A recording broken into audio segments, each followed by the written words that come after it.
النهاردة هنتكلم مع بعض عن موضوع مهم جدا، موضوع يمكن كتير مننا سمع عنه، ويمكن كمان في ناس عاشوه بأنفسهم، وهو استئصال الزايدة الدودية اللي بنسميها بالإنجليزي appendectomy. طيب، يا ترى الزايدة الدودية دي إيه؟ الزايدة عبارة عن أنبوب صغير كده طالع من القولون، مكانها في الجزء اليمين تحت من البطن، ومع إن حجمها صغير جدا إلا إنها ممكن تسبب مشكلة كبيرة جدا لو التهبت.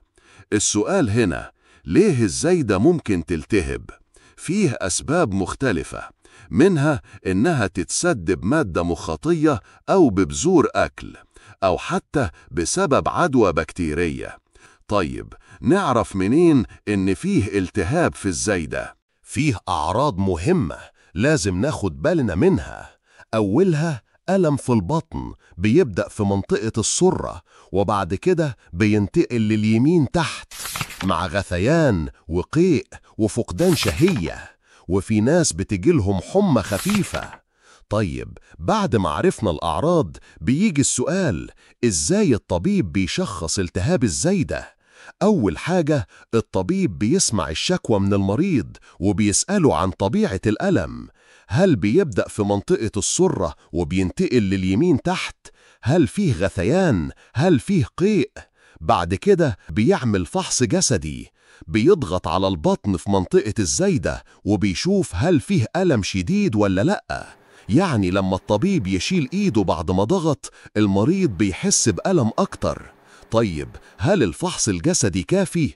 لا، طبعا في فحوصات مساعدة. أولها تحاليل دم عادية، ودي ممكن توري كرات الدم البيضاء عالية، وده معناه إن فيه التهاب في الجسم. كذلك تحاليل بول عشان نتأكد إن المشكلة مش من حصوات أو التهاب مجاري بولية. في النساء كمان ممكن يكون في أسباب تانية زي مشاكل المبايض أو قناة فالوب، فساعات بنحتاج أشعة تصوير بالموجات الصوتية أو CT. طيب، لو التشخيص اتأكد، ساعتها الحل الوحيد والمتفق عليه من أطباء الجراحة هو استئصال الزايدة. الزايدة ممكن نشيلها بطريقتين، يا إما جراحة مفتوحة يا إما بالمنظار. في الجراحة المفتوحة الطبيب بيفتح جرح صغير في الجانب اليمين من البطن وبيطلع الزايدة وبيشيلها.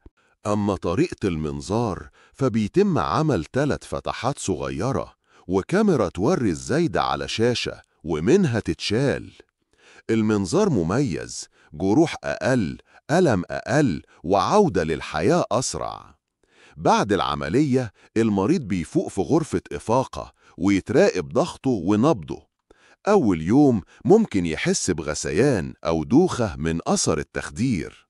في المنظار ممكن يخرج في نفس اليوم أو تاني يوم. في الجراحة المفتوحة يقعد 2 ل3 أيام. المضاعفات المحتملة: عدوى في مكان الجرح، نزيف بس بيكون نادر الحدوث، خراج في البطن في حالات الالتهاب الشديد. نصايح بعد استئصال الزايدة: 1. الراحة قدر المستطاع في الأسبوع الأول، ولكن ما تفضلش نايم على طول. 2.